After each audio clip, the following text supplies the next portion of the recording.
Imagine this, a war so devastating that it could end not just civilizations but entire galactic eras.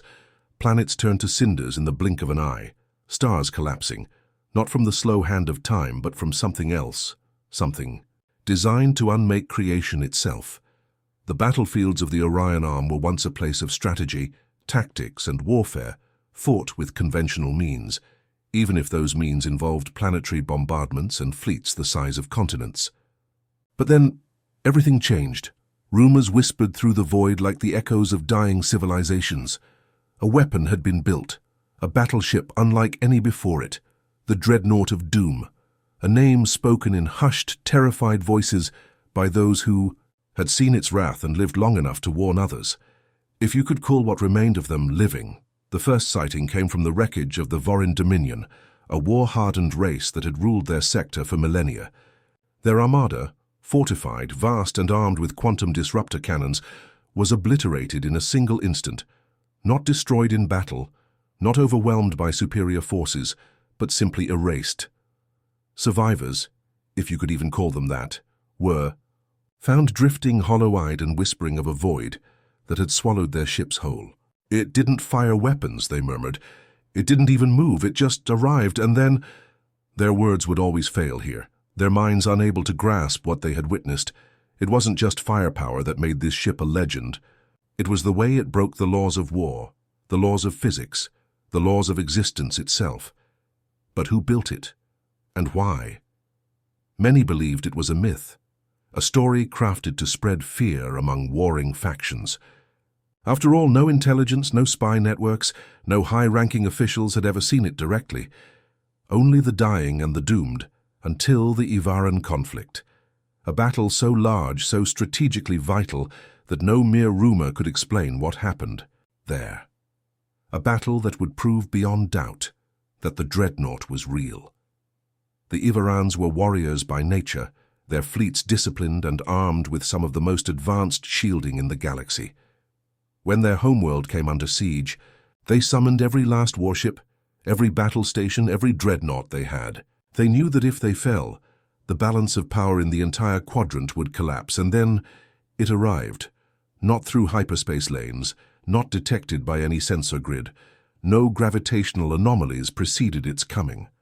One moment, the battle raged, 1,000 ships locked in a struggle that would decide the fate of an empire. The next, a shadow loomed where nothing had been before.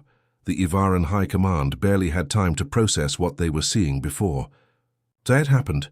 The front lines of both fleets, hundreds of warships, simply ceased to exist. No explosion, no energy readings, just gone. As if the universe itself had rewritten reality in that instant, erasing their presence from time and memory. A silent scream rippled through the surviving ships. Scanners registered nothing. No debris, no wreckage, no signs that the ships had ever been there. And then the Dreadnought moved. It was slow, deliberate, as if it knew there was no need to hurry. Ivaran captains issued panicked orders. They fired everything: plasma lances, railguns, neutron disruptors. Even the enemy fleet, which had moments before been locked in battle against them, now turned their weapons toward the greater threat. But nothing touched it. Every projectile, every beam of energy, every warhead simply disappeared before impact. And then, in a single impossible instant, the war was over. No one knows exactly what happened next. No recordings survived, no witnesses remained, only silence, and the ghost of a war that had never even taken place. The Dreadnought of Doom had done the impossible. It hadn't just won the battle, it had erased it from history itself. But how?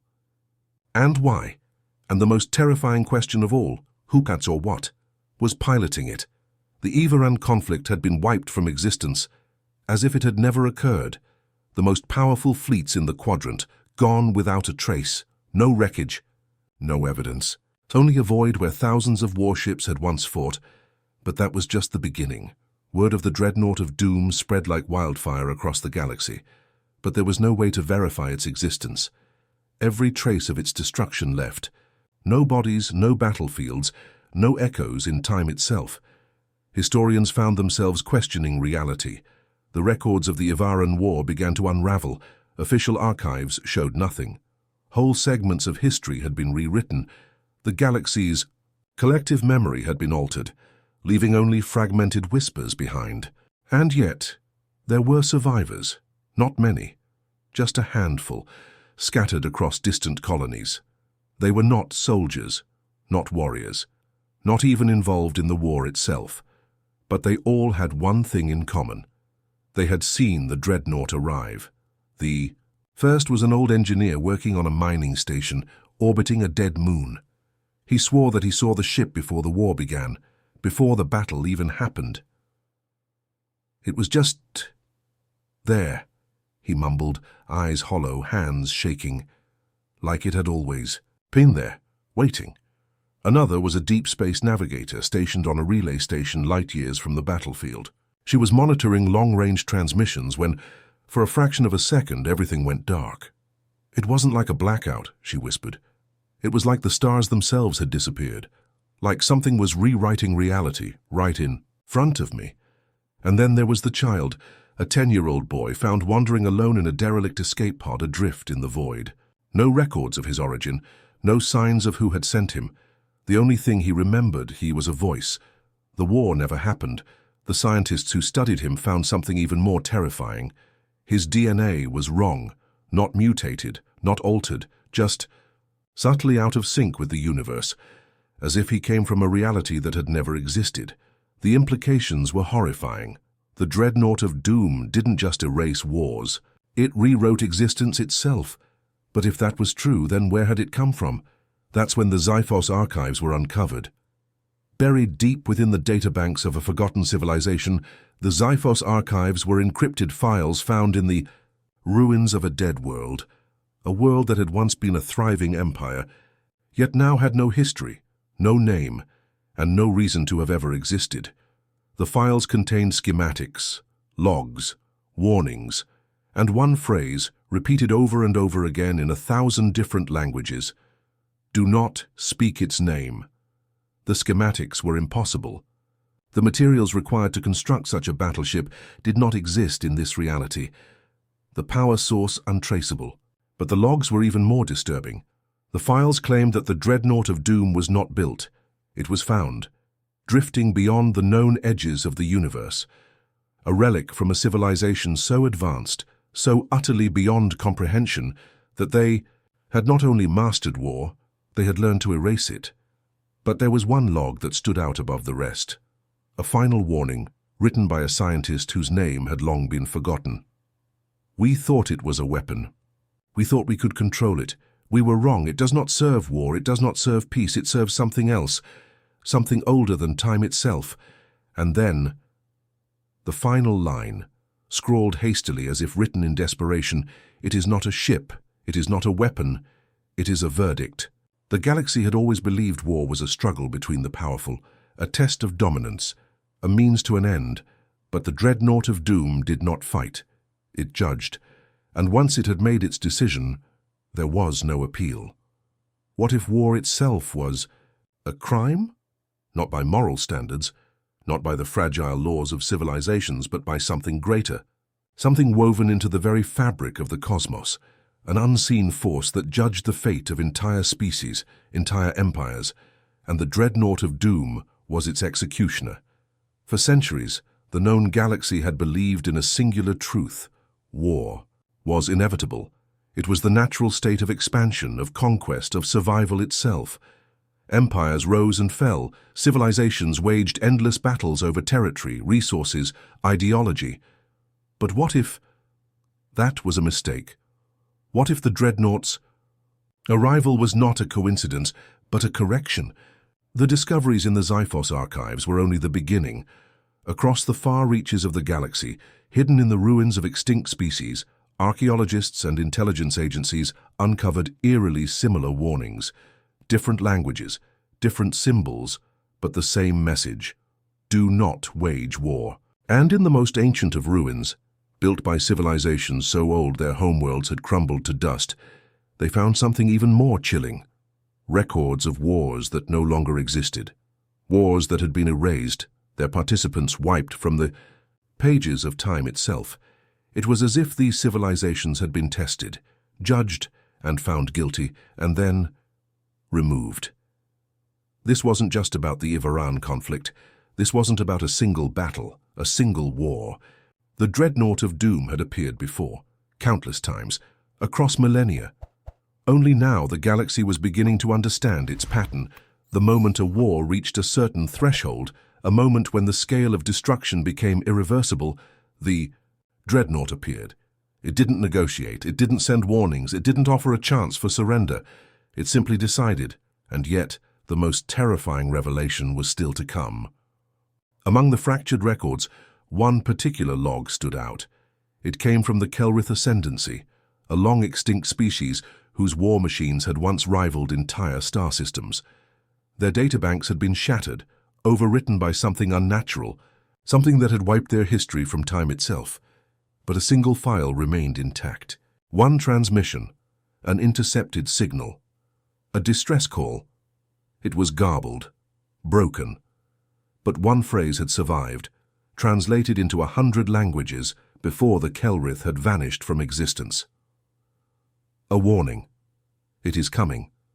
It watches the dying stars. It waits until we believe we have won. But there is no victory, only silence, only the void. And then, one final sentence, a phrase that made even the most hardened scholars go pale. We are not the first. The implications were beyond terrifying. If the Dreadnought had appeared countless times before, if it had been wiping out civilizations for eons, then that meant one thing.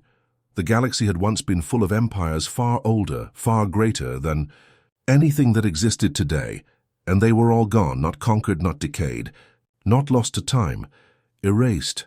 The Iran conflict had been only the latest in a long line of trials, and that begged the question: who would be next? Panic spread like wildfire across the galaxy. The realization that war itself was a death sentence, that the mere act of engaging in large-scale conflict might summon the Dreadnought of Doom, shattered the foundation of every known empire. For the first time in history, war was no longer a matter of victory or loss. It was a question of survival or erasure. Governments scrambled for answers. The galactic superpowers, the ones that had built their empires on conquest, faced an existential crisis. The warlords and admirals who once reveled in military dominance now feared that a single battle too many could spell the end of everything they had ever fought for.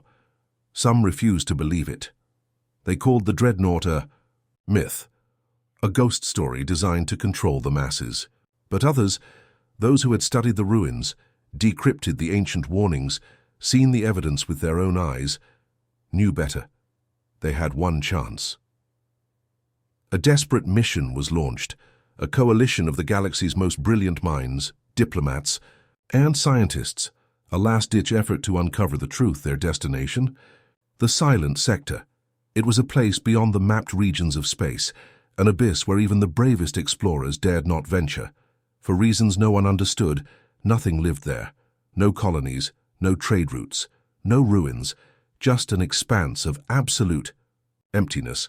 But that emptiness hid something, a signal, a faint repeating pulse, too precise to be natural, too ancient to be of any known origin. The coalition's fleet made the journey in silence, their crews burdened with the weight of an impossible mission. Find the source of the Dreadnought, find out who built it, find out if there was a way to stop it. But when they arrived, there was nothing. No planets, no structures, just the dead void. At least, that's what they thought, until their long-range sensors picked up something impossible. A graveyard of worlds, drifting in the darkness like celestial tombstones, were shattered remains of planets, worlds that had been stripped of life, reduced to barren husks. Some were old beyond measure, their surfaces scarred with remnants of civilizations that had been erased from history.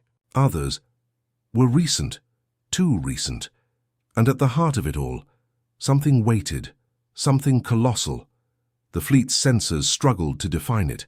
It wasn't just a ship, it was a structure, a construct so massive that it dwarfed even the greatest starbases ever built.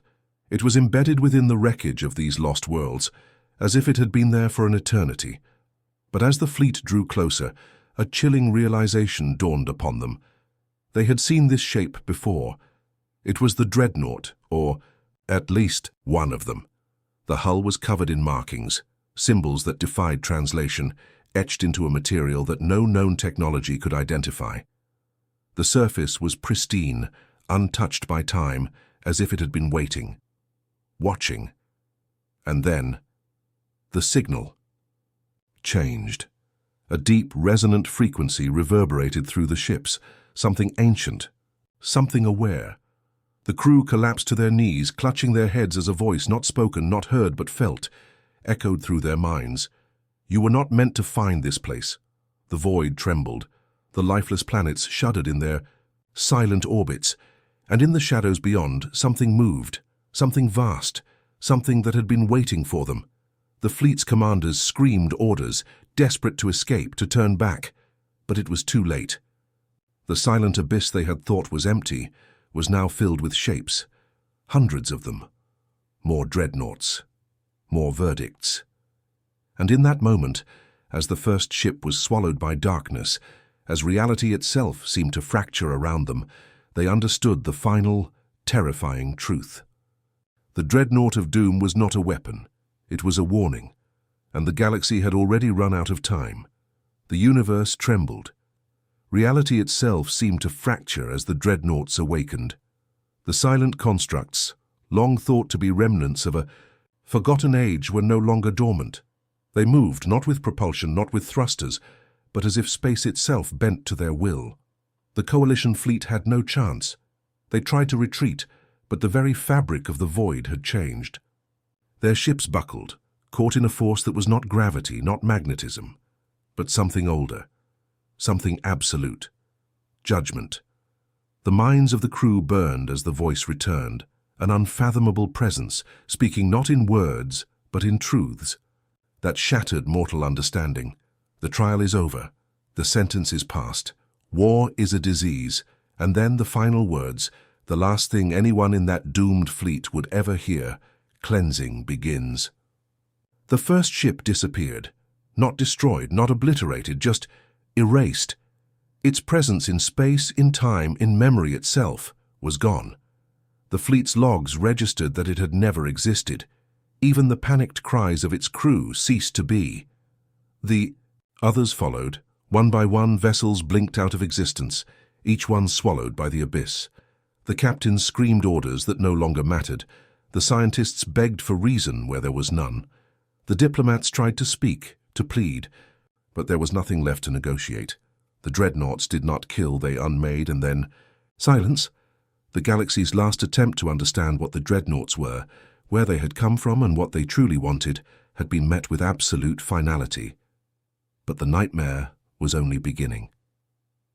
Across the known universe, something changed. Wars that had been raging for centuries suddenly ceased, not because of treaties, not because of diplomacy, but because the participants had vanished. Entire fleets were erased mid-battle. Warring empires found their worlds untouched, yet their enemies were simply gone as if they had never been. The victors did not celebrate, because even those who had won quickly realized they had never fought at all. History itself was changing. Chronicles of war began to fade from galactic records. Texts rewrote themselves. Entire civilizations that had been built on conquest suddenly had no past to explain their power. It was as if the galaxy had been reshaped by unseen hands, not through destruction, but through correction. The great empires gathered in secret. The warlords, the rulers, the last remnants of those who had survived the changes, they all came to the same realization. The dreadnoughts had decided.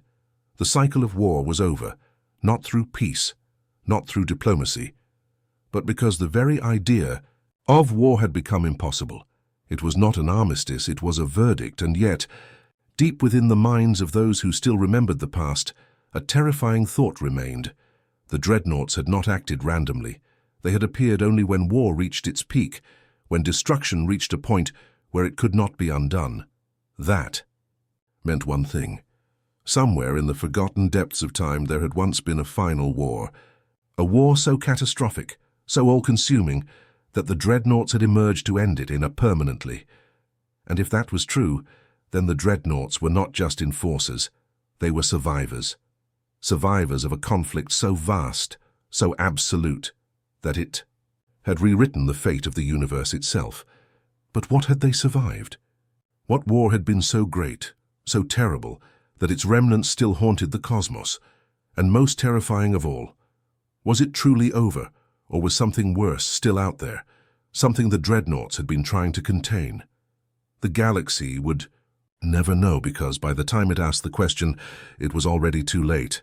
What do you think? Was the Dreadnought truly a force of balance, or was it hiding a darker secret? Let me know in the comments below. And if you want more mind-bending sci-fi mysteries, make sure to like, share, and subscribe to XenoChronicles. The universe is vast, and we've only just begun to uncover its deepest horrors.